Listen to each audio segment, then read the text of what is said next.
Okay, well, Thursday, early-ish morning. Guess it means it's that wonderful timey-wimey wibbly wobbly thing of, story time with Matt. Um, Anywho, we are now into that last shoot of sophomore year. Actually, everything in this video will cover the end of that. Well, the title of this one I think is going to be Matt's an Idiot. So we'll just have to go from there. Anyway, thanks for joining me again. Buckle in and let's just see how much of a dork I continued to be. If you see a faded sign at the side of the road that says, Matt, we want to try out a song for Pops, Emily told me one day. It's an 80s song. Will you do it with us? Kate asked. Okay, what are you thinking? I asked, immediately intrigued. We want to try out Love Shack, Emily said with a smile. Oh, yeah. I'm in. After a half day, Emily and Kate came over to my house with a tape, and we all listened to that B-52's classic together. I was familiar with the song, and Kate and Emily had been working on it for a few days before asking me, and we gave it a shot with the karaoke track. We ran it a few times. Each time it just came together more and more, and after a few hours we were really starting to sound good. This is going to be really good, Kate said. We need to plan outfits, Emily added. The more 80s, the better, was my addition. With a couple weeks before auditions, we got outfits together and continued to practice. While Emily and Kate and I had a plan, Blaine and I just wanted to, goof around with our audition. We planned to do the song Whip It by Devo, but more just as something fun to do, not like a real serious audition. The other act that I was part of was a giant group, as we wanted to try out the song Friends, so Very Long Tie to Ludwig, as a finale for the seniors to sing in their final concert together. The week of Pop's auditions was a big one, as not only did we have those auditions, but we also had prom, and Becky and I had gotten everything together for that as well. There was a plan for an after-prom hangout over at Katie's, and by now I had found a way to balance all of my different groups, albeit all had different drama or things going on. Blaine and Aaron were going to prom and and seemingly Katie had started to let things go. Xandar and Way were going as friends, and Meg and I planned to hang out the day after prom, which was my birthday. As we headed into Pop's auditions, Emily and I had a chance to hang out, and after helping her with a problem, I also knew that the feelings I had for her were still lingering, and that was making things even more confusing. The day of Pop's auditions, Blaine and I knew we weren't going to make it with some of the other talented acts we were up against, but we went in and had fun, much to Wendy's continued laughter. The group of 20 or so of us that auditioned Friends were across different choirs, and Wendy knew how much it would mean to get in, and there was a lot of a positive outlook on that. When Emily, Kate, and I got ready for ours, we had some slight nerves, but we gave each other a pep talk before going in. When we entered in our 80s garb, Wendy smiled. We went through the song, a little bit of choreography, hamming it up a bit as we did so. We all worked around one mic, and when we were done, we felt good. We just waited for Wendy's response. That was really good, you three, she said. One thing. Get more into the choreography next time. Really play it up. Use the entire stage. And we'll get you 3 microphones set up so you don't have to share one. Thanks a lot, guys. We left, all smiles, and got into the hallway for a 3-way hug. She said to use the entire stage and we'll need more mics, Kate said. We're in. Emily was excited. We're gonna blow the roof off the place, I added. When official listings for the Who Made the Pops concert were posted, Friends made it in. And so did Kate, Emily, and I. And we cheered when we found out. He got the action, he got the motion. Oh yeah, the boy can play. The next 2 days were a flurry, starting with prom. Becky and I met, both at my place and hers, for pictures to be taken, and she was absolutely wonderful. I was so honored to be asked, and when we got to prom, which was then held at the Bank One building, we ran into so many friends. Pam and Nate had gone together, Katie had found a date, Blaine and Aaron, Diana and Zach, Zan and Way. I took turns dancing with female friends, and Aaron and I kept our swing dancing, date going with Jump, Jive, and Wail. Becky and I got our photo together, and I jumped in with a big group that included Blaine and Aaron and Zan and Way and like 15 other people, getting one more good photo with the brothers before Blaine would head off and graduate. As prom came to an end at midnight, everyone wished me happy birthday as I turned that wonderful teenage milestone of 16 years old. A week later, the group got together and wanted to celebrate my birthday, which we did at Blaine's with pizza and horror movies. When asked what I wanted to watch, I threw out it would be cool to watch something zombie or funny. So we went with Army of Darkness, and for the absolute ridiculousness of it, Sorority House Massacre Part 2, which would end up living in infamy in our group. Before watching the movie, though, everyone decided to give me my present. Something everyone pitched in on. But the ultimate present for me, in a box with a blue ribbon. I opened it up and had my own crowbar. I absolutely loved it. And as everyone knew, in every story I would write of our group fighting zombies, or my planning for the eventual zombie apocalypse, me having a crowbar was the default. It had great weight, good range, and everyone got a kick out of me sliding it in the belt loop of my jeans like a knight would with a sword. "Hey, now with the jean jacket, you're complete," Blaine said. I named her Betsy. 1, because I am a nerd, and 2, that was also the name of Davy Crockett's rifle, because why not lean all in on being a nerd? As we settled in for movies, Blaine and Aaron in a chair, Zan, Corey, and Tammy on one couch, while me, Meg, and Emily sat on another. As Sorority House Massacre 2 started, we knew we were in for a good time riffing the movie. I need to describe this movie, including poorly placed props, in order for you to understand just what we had gotten ourselves into. The film is primarily acted by a group of former Playboy playmates and penthouse models, all in various states of undress and lingerie. There's a rotund handyman who is like this clear red herring to be the killer, but instead ends up being like this heroic dude, even though he just keeps getting slashed and stabbed and beaten and hung. He just continues to come back. "There's so much plastic in this movie," Tammy said, deadpan. So, the thing is, while I enjoy horror movies, I'm not actually a huge fan of gratuitous nudity, and neither was Xandar. In our movie days, if we were ever met with such a scene, Xandar and I would avert our eyes. And in a movie like Sorority House Massacre 2, Zan and I were turning our heads away pretty frequently. During a shower scene, though, as Zan and I turned our heads away, Meg made a comment that kind of revealed maybe I wouldn't or shouldn't have to do that anymore.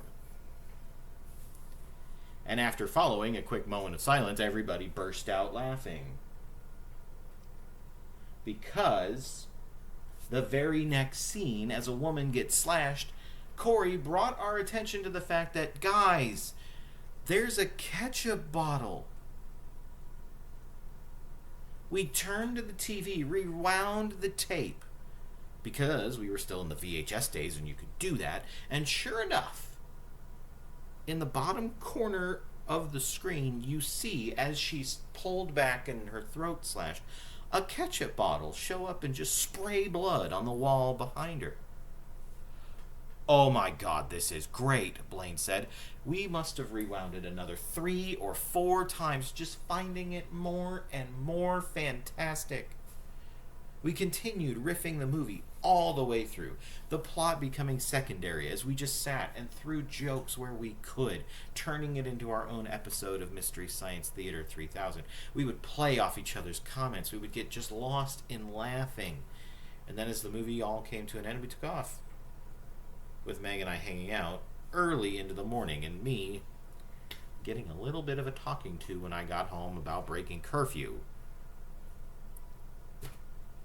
But in the grand scheme of things, it was pretty much the worst thing that my parents ever had to worry about. I had no interest in any of the more quote-unquote traditional troublemaking activities, such as drinking or trying drugs or smoking. I was a guy who liked his friends and watching movies and coming back a little late hanging out with his girlfriend.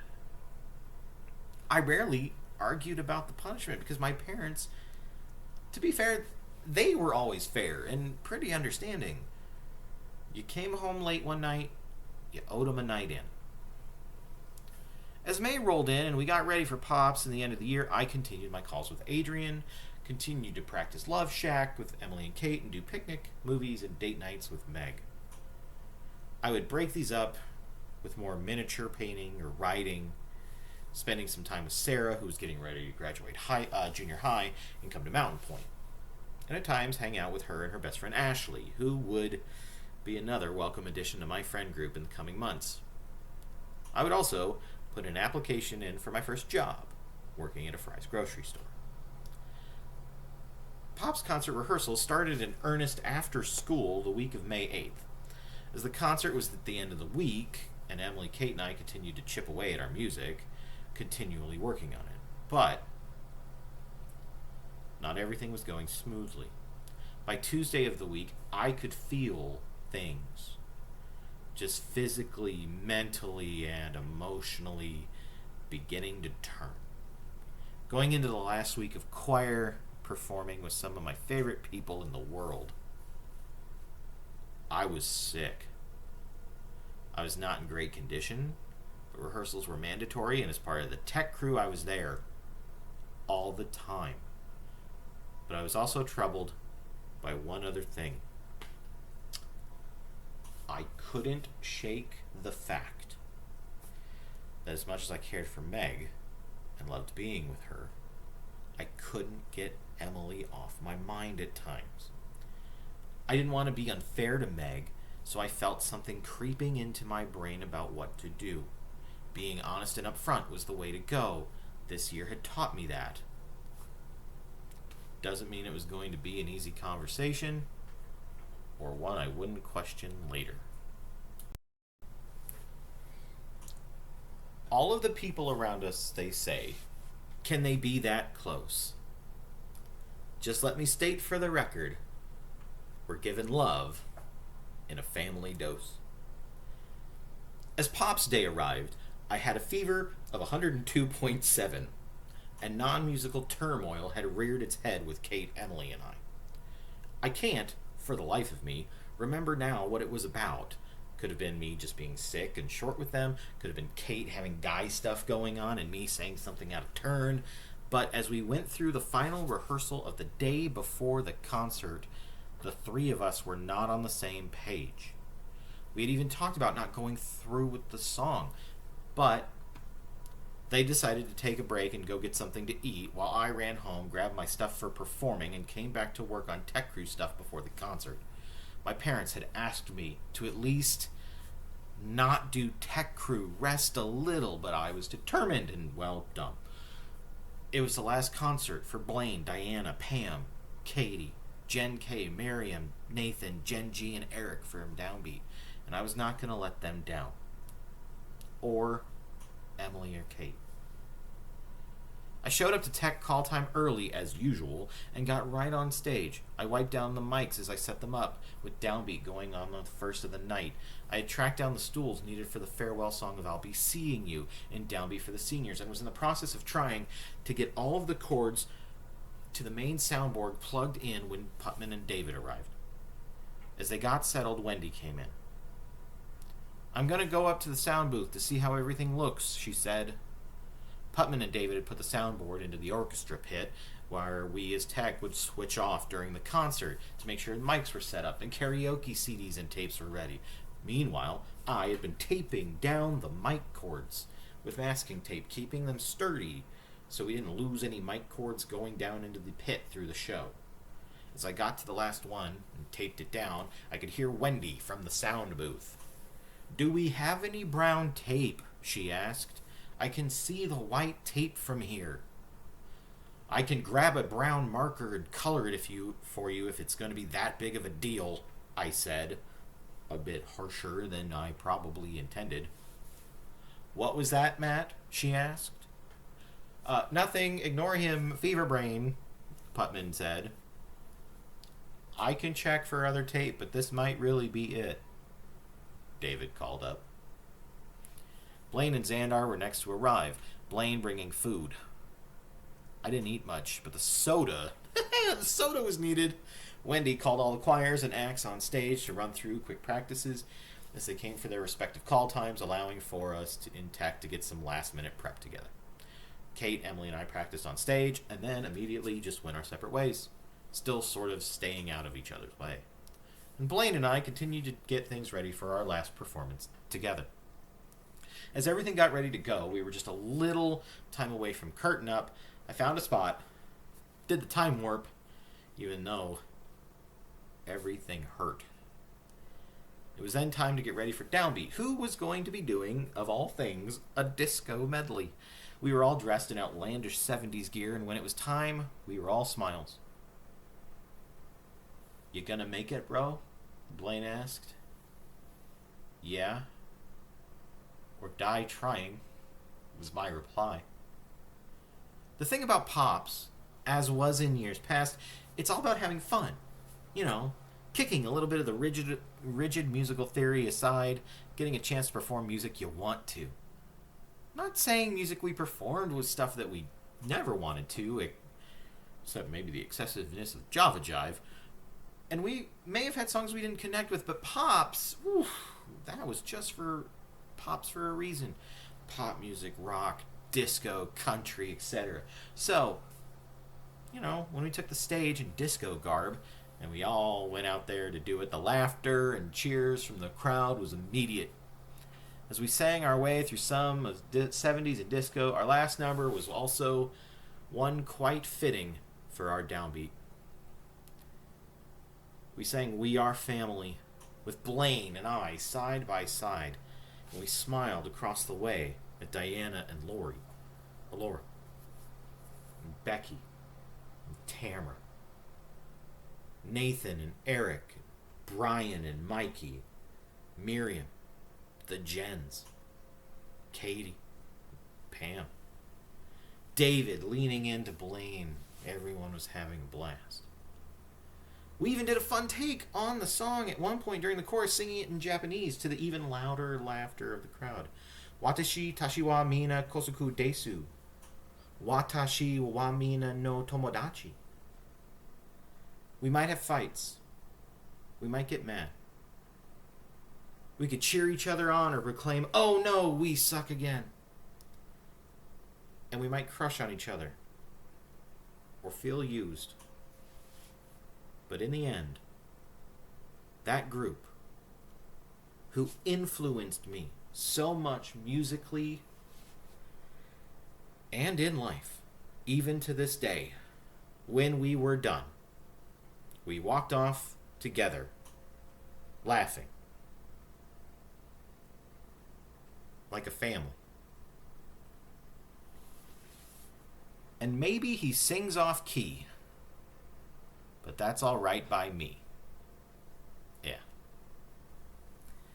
As the concert continued, Rochelle G sang For You I Will, Miriam and Lindsay P did Enough Is Enough, and Katie, Pam, and Jen K did Boogie Woogie Bugle Boy as acts. Shantae and Men's Chorus did their sets, and Pam and Katie came back for a duet of Please Remember Me. Backstage, Kate, Emily, and I were getting ready to do our song.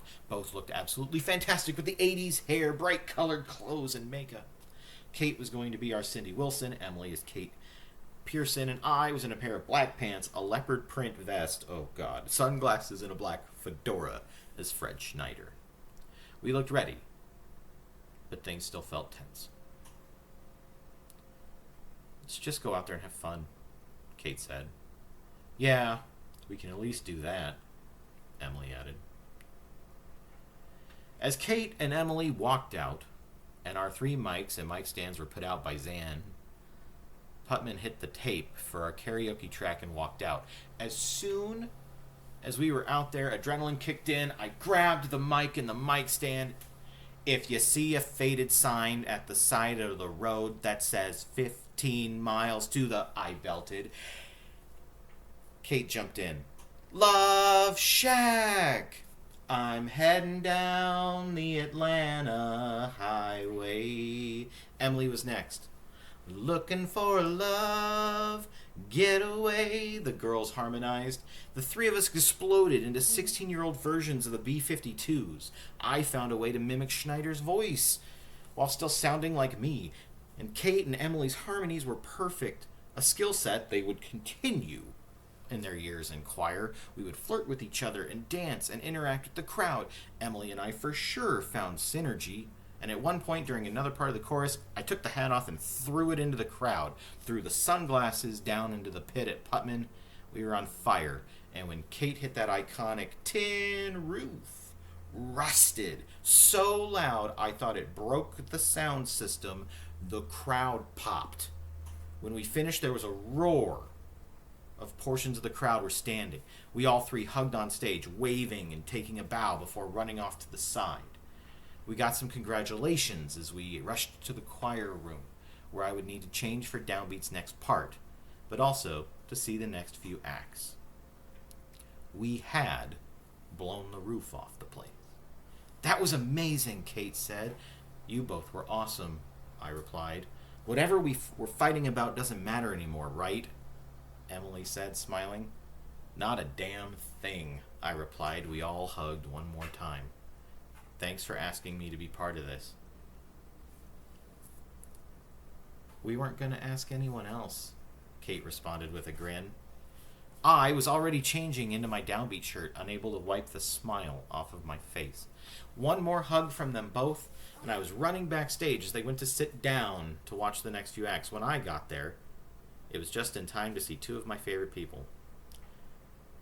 Diana and Laura tried out the act of doing Let's Hear It for the Boy by Denise Williams from Footloose, and were wearing complimentary outfits. The 2 of them were absolutely wonderful. I've always looked at the group from Downbeat and choir as a whole as differently one of memorable duos. Blaine and I, Pam and Katie, Laura and Diana. It was just, there are these pairs of people that fit together so perfectly, and seeing Diana and Laura together and doing an act at Pops just felt right. I was so lucky to have had time with both of them together. It was just one of those defining memories for me, for sure. When Downbeat reunited, we had our fun, but now it was time for the feelings. We did Simon and Garfunkel's Bridge Over Troubled Waters that saw so many solos, and would become a song I would remember fondly through the choir years, and we followed it up with a Downbeat graduation song, I'll Be Seeing You. As was customary, stools were brought out for the graduating seniors, and as Tack, an underclassman, brought them out, I set up Blaine's, standing behind him as he sat. It was always an emotional song, the final Downbeat one, and the last, final bass note was my goal to hit. As we made our way through the song and Pam sang her solo, you could hear the emotion from not only her, but all the seniors. I put my hand on Blaine's shoulder as the girls sang their line, I'll be looking at the moon. We all came in at the end. I'll be seeing you. As Nathan and Blaine felt the moment, I enunciated as I hit the last bass note with David. The echo carried, and when it faded, we hugged and applauded our seniors. And with that, Downbeat was done. Editing it later. And if you sing this lullaby, then in your heart, there will always be a part of me. Now, here's a bit of the story where I feel I need to address something.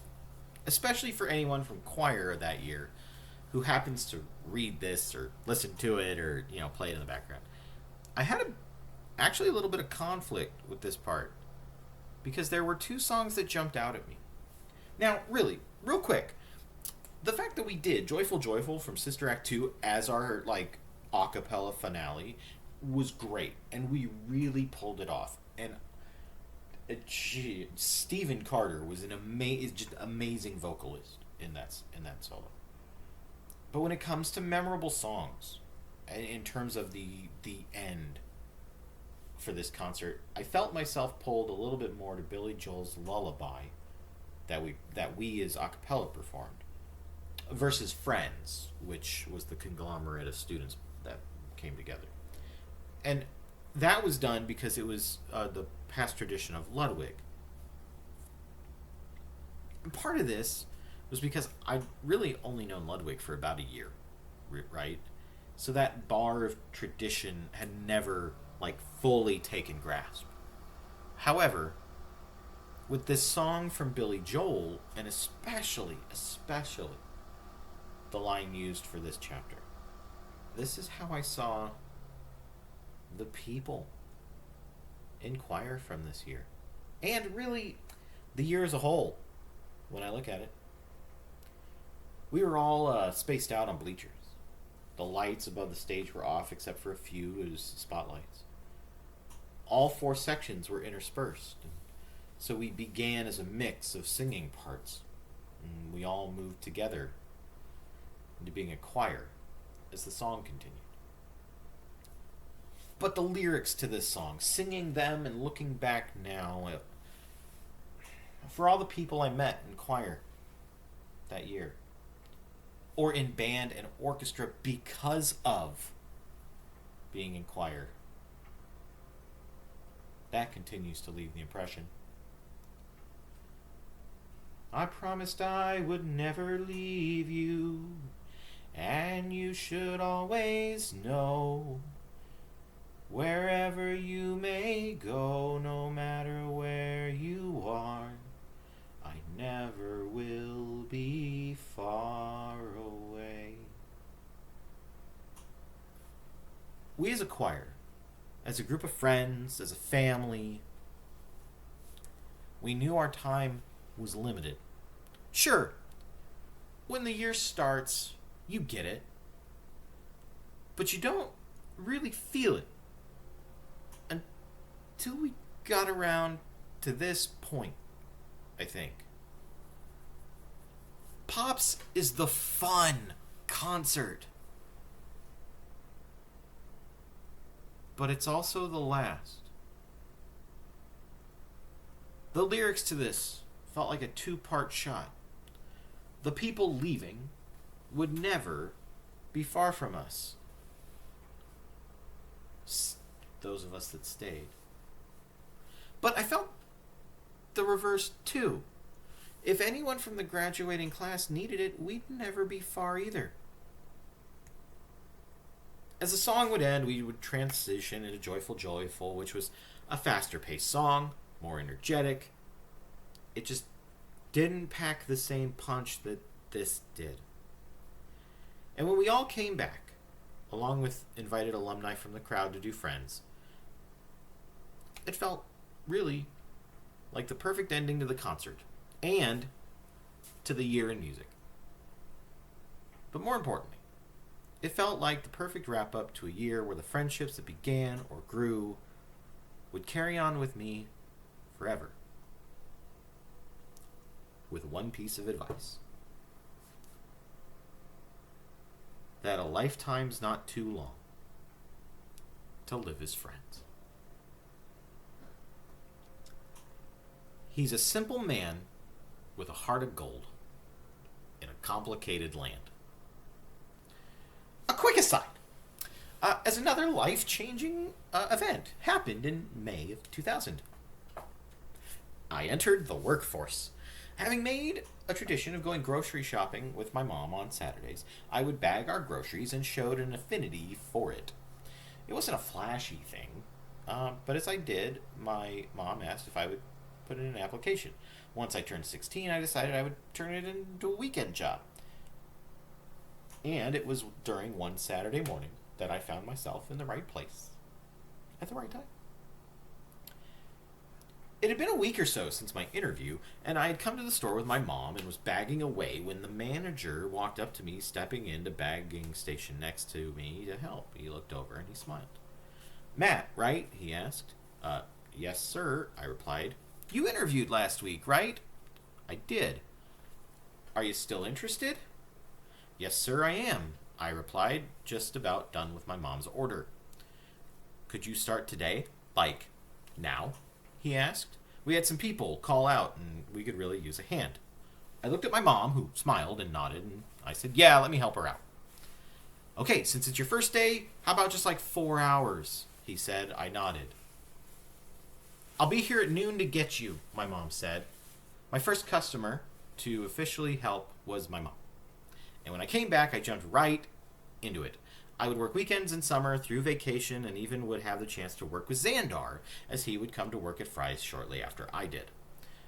Much like school, Fry's would end up being a place influential to me as the shifts, weeks, months, and years would go on, as I would meet Gabby K, who would have such a joyful impact on me and Xandar going forward. Tom O, who would become such a cool guy to work with. Nancy, who would always look out for me. And the rest of an amazing crew of people. And luckily for me, I would have the chance to continue working there for a few years with stories to tell that would go beyond just bagging groceries and collecting carts, but would involve such a great group of friends that I made it a great compliment to my school days. And I got to spend my money on whatever I wanted, which also meant it was time to get nerdy. I'm in too deep. I'm in over my head this time. Can't get you out of my mind, no matter how hard I try. The day after Pop's concert, Mr. Ludwig came back to visit the choirs, which was a great moment for my friends, but probably a bit weird for Wendy. But I was a little sidetracked with a little bit of weirdness as well. After Pop's, my parents and Emily's had complimented us on Love Shack and how much chemistry Emily and I had. Even pointing out that at times we almost seemed to just leave Kate all by herself on stage. Coupled with the feelings that I had for Emily still lingering, I had made a hard decision to talk to Meg about it. I was a mess of emotions and feelings, and it was never a feeling I had stopped loving Meg or didn't care. It's just my heart was struggling. So, we decided on May 13th that we would break up as boyfriend and girlfriend, an exclusivity in our relationship. Part of it so I could figure my shit out without possibly anyone getting hurt. But there was also this sense from Meg that maybe we had moved too quickly emotionally into a relationship that maybe she wasn't ready for. There weren't any bad words or hate or thrown back and forth. We still cared deeply about each other, but there was just things that needed to be worked out before we could say we wanted to truly be together. As the next few days dragged on, we continued to see each other at school, talk on the phone, and hang out. The thing with teenage emotions is, of course, they can be fluid. And even though in my mind I was trying to be honest and upfront with Meg and my feelings for Emily and weighed in on me, music once again became the great communicator, and this time from Meg. "Are you familiar with Michael Bolton?" she asked one day when we were hanging out shortly after our breakup. "Yeah, I've heard of him but never really listened to him," I replied as we walked out to her car. "I think you should listen to his Soul Provider CD, because it's really what I'm feeling right now. I want you to listen to all of it, okay?" she asked, and she handed me the CD out of her car. "I really think you should listen to songs 3 through 6 and 9. They're really how I'm feeling at any given moment." I'll listen as soon as I get inside. I promise," I said. She smiled sadly and nodded. "I'll see you later." She got in her car and drove away, and I immediately went up into my room, closed the door, popped the CD into my stereo, and turned it on. I listened to the first 2 songs, going through my room and cleaning stuff up and organizing. As track 3 played, I stopped, followed by 4, 5, 6, and then I skipped ahead to 9. It's Only My Heart was followed up by How Am I Supposed to Live Without You, then into How Can We Be Lovers, and then You Wouldn't Know Love. The final song of the group Meg really wanted me to hear was a song called Love Cuts Deep. I sat in my room, stunned. And this, dear reader/listener, is where I began to feel I fucked up. With a lot now going on in my heart, I hung out with the one person I knew could help me sort things out. Or at least know where I was coming from. When Blaine arrived, we jumped into the car and headed up to Mountain Point.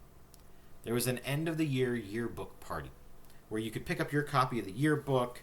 We decided that getting out of the house, hanging out together, and catching friends where we could would just be the way to spend time. Just him and me. Just talk to them both. It's confusing, sure, bro, but talking will help, he told me. I could see how much he'd grown that year. As we spent time walking around and seeing friends and getting a few signatures, we decided we would head out and get something to eat before calling it a night. However, before we left, we noticed that there was a professional photographer set up to do photo opportunities you could purchase, not much like school dances. "What do you say, bro?" Blaine asked, and I nodded. "Let's do it." We stood together, and the photographer asked if we had anything in mind for a pose, and Blaine put forward the idea of standing back to back. I reached into my wallet and pulled out a little card, and Blaine laughed. He reached into his wallet and pulled out a matching card. For our group, I had made personalized STARS ID badges, drawn up with marker, and then laminated. We stood back to back and smiled, holding up our cards, as the photographer snapped the photo. The definitive photo of the very good-looking baritone duo. And if I can't bridge this distance, stop this heartbreak overload. When given the soonest chance, I did take Blaine's advice. When Meg and I sat down and talked, we knew a few things would happen, and that would be that she was going to go to West Virginia for the summer to visit grandparents, do theater with friends, she had in the area, and the time and distance would give us some breathing room. We agreed dating other people would be fine, but we also didn't count on going out on dates together to see if what we felt was still there. As I journaled, I voiced hope that this would be something that would help me clear my head, and that Meg and I would find a way back together. With the last day or so of school and final exams being finished up, it was time to pass around yearbooks, to capture notes from friends, and in such a transformational year for me, I set out to get as many signatures as I could from the choir people who meant so much to me. Kiki wrote about how she was glad to get to know me that year, calling me a unique, in a good way, an interesting guy. She remembered us finally getting to know each other sitting at the Soundbites concert, how we shared an interest in MST3K, and looked forward to getting to know each other more in the next year. Jennifer K. and Miriam wished me luck in Downbeat the next year and asked me not to let it go to shit. Maddie, I love you so much. You've been a very important part of my life this year. Don't move on in life too fast, and please remember me, Katie wrote. And it can definitely be said I always have. The other Kate in my life wrote, Love Shack rocked all nations, and you played a pretty good stud. Keep it real. Love you. In her note to me, Pam said, You are truly one of the best friends, and I couldn't have asked for anyone better. You watch out for me and take care of me. Please take care of choir for me. Lots and lots in the years to come. I absolutely loved Pam, and her request was my goal moving forward. With a drawing of her peace and love hand sign, the lovely Diana wrote, What do you say to one of the greatest friends you'll ever have? You say I love you, Matt. I will miss you terribly and will never forget what you've given me. I love you. My mornings would never be the same without Diana. And that year and our time together, though we never got to capture much of it in photos, is one that is always seared into my memory. With memorable after memorable writing caught, it would only be fitting that the last three would come from the following people. Matt, what a year. Man, it's amazing we survived. A sign of true friendship. We'll be friends forever, even though we rip each other apart at times. I love you. Needless to say, we'll get together over the summer. Love always. Emily. Matt, I don't know what to say. We talk so much in person, well, via telephone. I love you. We have good times and bad times, but we'll always be friends, if not more. You have taught me a lot about other people. I've never met anyone like you, and I mean it. I'm certain you're not the only one out there. I just haven't met or gotten to know them yet. I care for you no matter what anyone says. All my love, Meg. And finally, well, what can I say that you don't already know? You are my brother. I love you like a bro. You have been there through thick and thin. We are the good-looking baritone duo. Whenever you need me, I'll be by your side. Your bro, Nathan Blaine. As the last day of school came and went, Meg and I went on a date in the early afternoon to see Disney's Champions on Ice at the then America West Arena. We treated it like a date, holding hands and a few kisses, which may or may not have helped me trying to figure out my brain. But my heart felt okay. The next day was a bit of rehearsal for graduation, but then it was just time out with friends. For graduation, Downbeat would sing one final song together, and as the ceremony continued, the remaining members of Downbeat had found a spot off to the side of the bleachers to hang out and cheer the graduating class. Brian, David, Laura, Tamra, Becky, and I had stayed after singing, and Brian and I talked about Love Shack. Becky and I talked about prom, and Katie and Pam graduating.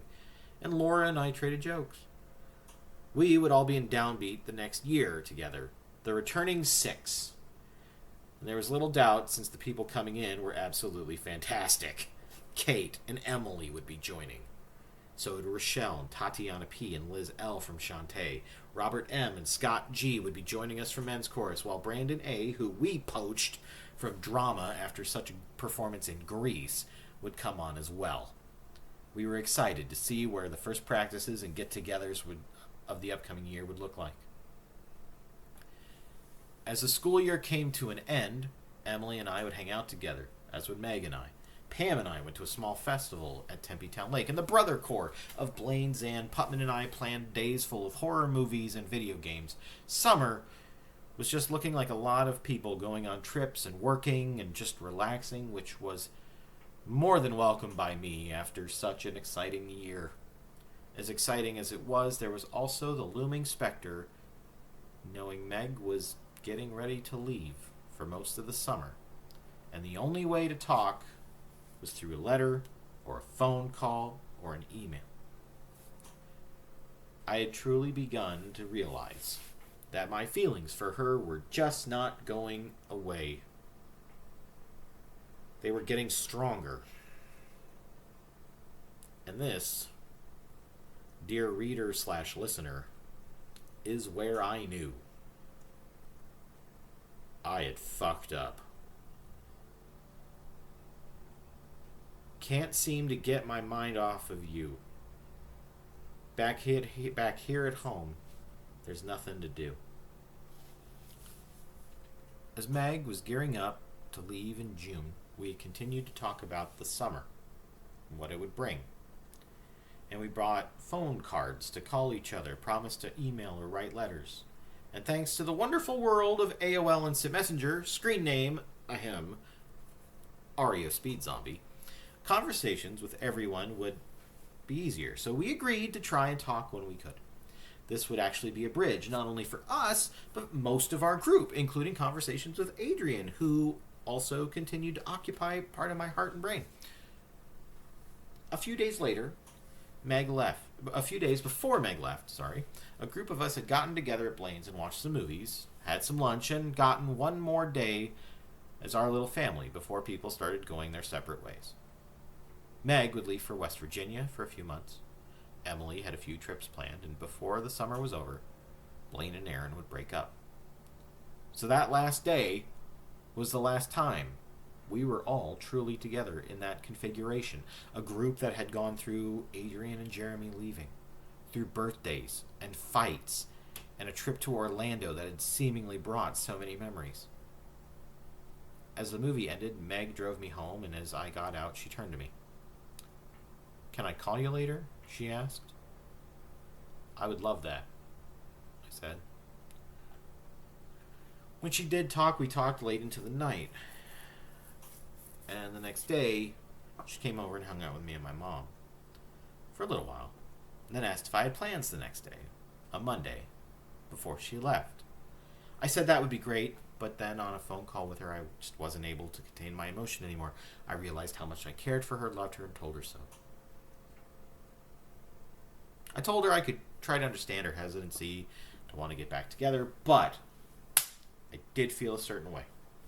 And I knew I would need the summer to think too. But, at least in that moment, that's how I felt. When she came over the next day, she asked to watch Night of the Living Dead. And we did, laying on my bed, and she snuggled into me. When I offered to go get us drinks, she used my voice recorder to record a message to me, putting it at the end of a journal entry. And it would be something I'd listen to over the summer. "Okay, hi, how are you?